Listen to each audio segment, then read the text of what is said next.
With the ongoing conflict between President-elect Donald Trump and American intelligence agencies about Russian hacking in the United States, its motivation and its consequences.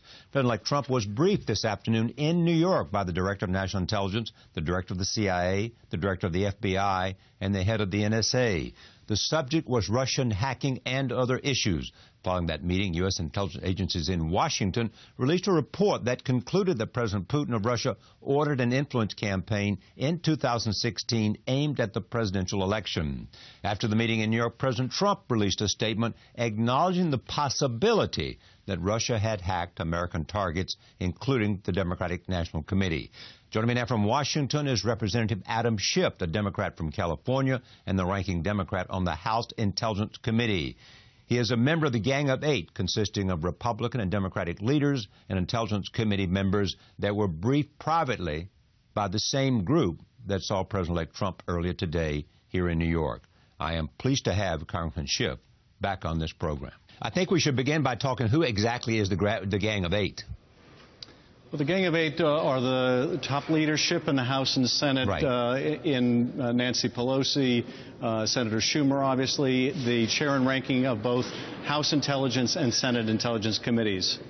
And so you're there because you're the minority member of the Intelligence Committee, ranking minority member of the House Intelligence Committee. Exactly. What is your assessment of where we are between the question of how much hacking there was? Well, I think this report is about the best documented finding on a major conclusion that I've seen in the 10 years I've been on the Intelligence Committee. And if this doesn't persuade Donald Trump, then I don't think anything will. So the conclusions that the committee reached are well sourced. I think they're well thought out, and the report is very carefully written. But what this demonstrates, and the public disclosures today, people need to understand, are just incredibly unprecedented in very specifically tying this to a decision of Vladimir Putin, not only that there was an intent to sow discord in the election, but to tear down Secretary Clinton and an aspiration to help elect Donald Trump. Those are very consequential conclusions. But beyond that, as we learned in the report, the public report, there's a broader effort not only to influence things in the United States through media trolls and through their media platforms, through other covert measures, but in Europe as well. And the Congress, on a bipartisan basis, needs to be able to work with this new president to develop a comprehensive approach to push back against these operations, both here and in Europe. That's part of Senator McCain's hearings as well at the Armed Services Committee, is it not? It is. It is. And I think Senator McCain and many Democrats like myself want to work together on building a sanctions package. But that's only one piece of it. That's an important part of the deterrence, an important part of the response to what Russia has already done. But there is really an attack on liberal democracy around the world. There's an effort by Putin to tear them down, to, by contrast, show that the Western democracies aren't any better than the autocratic form of government in Russia, to extend Russian influence in very malignant ways. And that calls for a broad, comprehensive pushback by the USA. Why do you think Donald Trump is not totally accepting the reports of these intelligence agencies?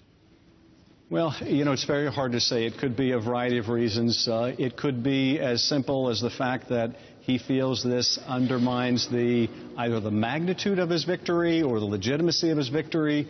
What he needs to understand is, look, the election is over. We accept that. We all accept that. But nonetheless, this is what happened, and we can't ignore it. And unless we are willing to accept what took place, it's hard to fashion a response not only to deter the Russians, but to make sure it doesn't happen again. But I think it's very difficult for him to accept even the premise. And to me, it's not unlike his invention of millions of illegal immigrants voting because he couldn't accept the fact of losing the popular vote. I think these are not unrelated phenomenon. In a statement released after the briefing with the intelligence chiefs, here is what he said in a statement released. Quote, there was absolutely no effect on the outcome of the election, including the fact that there was no tampering whatsoever with voting machines. Your agreement with that? I am in strong disagreement about that. This was not the subject of the briefing. It is not supported by the report. It is true that there's no evidence there was tampering with voting machines or tampering the counting of the votes. That is not the same thing as saying there was no effect on the outcome of the election. Plainly, the daily dumping of derogatory information about Secretary Clinton was enormously beneficial to Donald Trump's campaign. And wishing it away doesn't make it go away. And that daily dumping of information was made possible by this Russian cyber operation. It clearly had an influence. Now, whether it was determinative or not, we'll never know. And that is not something the intelligence agencies should speculate about. But we can't ignore the fact that it was influential, and that was the Russian design. Is it accurate to say that it was not sufficient to overturn the election? I think the reality is in an election this close, where 80,000 or 100,000 votes divided between 3 states could spell the difference between one candidate or another, there are many things that may have had a consequential impact. Certainly, this is one of them. Director Comey's decisions were another. The decision to campaign where the candidates did was another. The way the candidates handled certain issues was another. But any one of these factors in a close election can have a determinative impact. Can you tell us anything about an intelligence report that says Russian officials celebrated Trump's victory? I can't go into anything that goes beyond the 4 corners of the public report. But look, I think there were certainly images on television of celebrations in the Duma. So I don't think there's really any question that this was the outcome the Russians wanted. It was the outcome ultimately the Russians got, and they would be crazy not to be thrilled with it. Does the intelligence suggest that there was a direct link to Vladimir Putin, or is it more in the manner that the president expressed in his press conference, that little happens in Russia without Vladimir Putin's approval? Unfortunately, I can't go into the specifics in terms of evidence, but I don't think the intelligence community says, as it did in this report with high confidence, that this was directed by Vladimir Putin by a matter of mere inference, although I have to say the inference is very strong here. As the president said, Putin runs this country, and by this country I mean Russia. He does it with a firm hand. There's not a lot of freelancing on something of this significance. It's really unimaginable that this would not come at his direction. Can you tell us anything about the fact that Trump demanded via Twitter and that a congressional leaks to the Washington Post and NBC yesterday of an intel report that says Russian officials celebrated Trump's... No, I'm sorry. The point that I wanted to ask was asking that the chairs of the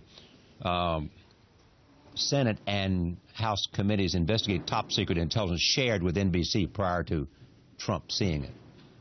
Well, what leapt out at me about this is after learning about the most consequential cyber operation in history, this is what he wants investigated. He wants the pre-release of information to NBC investigated.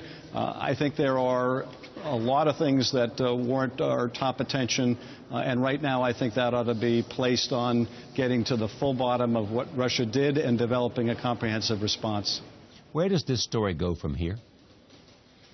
Well, it goes to the intelligence committees. We are now charged with the responsibility of building on this report, fleshing out the details of what took place, helping, I hope, to come up with a comprehensive response on how we can avoid this kind of successful Russian operation in the future. So that's where we go, and I hope that we'll continue to make information public as we can without revealing sources and methods. I hope we will make public what our response is going to be, because I think the steps the administration took thus far, although important, need to be viewed as just the first steps. In Thursday's hearing, Clapper said that U.S. spy agencies stand actually more resolutely behind conclusions they reached last year on Russia's determination to undermine the U.S. election. Is that your own personal opinion, too? You see more conclusive evidence than you had seen last year in October, I think it was. Absolutely. Senator Feinstein and I were confident enough that we acted even before the intelligence community to disclose that Russians were hacking and attempting to influence our elections. But week by week, month by month, the evidence has only grown. And I think that has the conviction that the Russians did exactly what that report lays out. Will you have hearings coming soon, as McCain is having hearings at the Armed Services Committee? We will, and we'll have hearings very soon in closed session. It is my hope and expectation we'll also have hearings in open session. And I think what I've been urging, frankly, is that the House and Senate Intelligence Committees do this together, do it as a joint inquiry, just like we did after 9/11. The magnitude of what happened here warrants us working together. It also avoids the duplication of effort by having different committees in House and Senate hearing from different witnesses or the same witnesses over and over.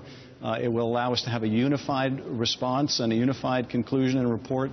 So I hope that's what we do, but if we need to do it separately, that's what we will do. The president has said in a public statement that after he saw Vladimir Putin personally, I think it was at a G20 meeting in China, I think, and you can correct me on that, Putin stopped. There have been either fewer or no efforts that they have seen of Russian hacking. Well, I think what the president was trying to convey is that after his conversation, the Russians didn't escalate further in the sense that they didn't make use of their efforts to hack into state voter registration systems to monkey around on election day. I don't think it necessarily means that they stopped their cyber operations or that they're somehow deterred. And I think the president was right to take steps within the last couple of weeks to bring about sanctions and to expel diplomats. But again, I think we need to do much more. Well, in fact, I was going to point that out. You said, I think the steps the president took recently are important, but they should only be viewed as a first step. What are additional steps that could be taken other than sanctions? I think that what we have to look at, how did the Russians do what they did in our elections? How have they influenced European elections? And they've done this through a variety of means, some involving social media, others involving the bribery of officials, the support of extremist parties in Europe, sometimes the propagation of fake news. And we need to develop a response to each and every aspect of this Russian covert influence operation. We need to do it certainly for our own security, but we also need to do it for the security of our allies. So we ought to be working in concert with our allies. We ought to be working in a bipartisan fashion here with our new president to develop this approach. And this is how it needs to go way beyond mere sanctions. What is it that you think President-elect Trump wants to achieve in terms of a new relationship with the Russians? And is that in any way, in your judgment, tied to this controversy and his response to accusations of Russian hacking? Well, look, I do think that there's an aspect of the president-elect that if you're with him, if you say nice things about him, he's not going to bite the hand that feeds him. And the hand that fed him during the campaign was the Russian hand. So I think he's very reluctant to cross them. I think for the same reason he's been complimentary of someone he once said ought to have the death penalty in Julian Assange. The WikiLeaks platform was enormously helpful to him, and he's reluctant to criticize and, in fact, goes on to cite him over our own intelligence agencies. So I think this is part of the issue and part of the problem. Beyond that, he clearly wants to work with the Russians in counterterrorism operations.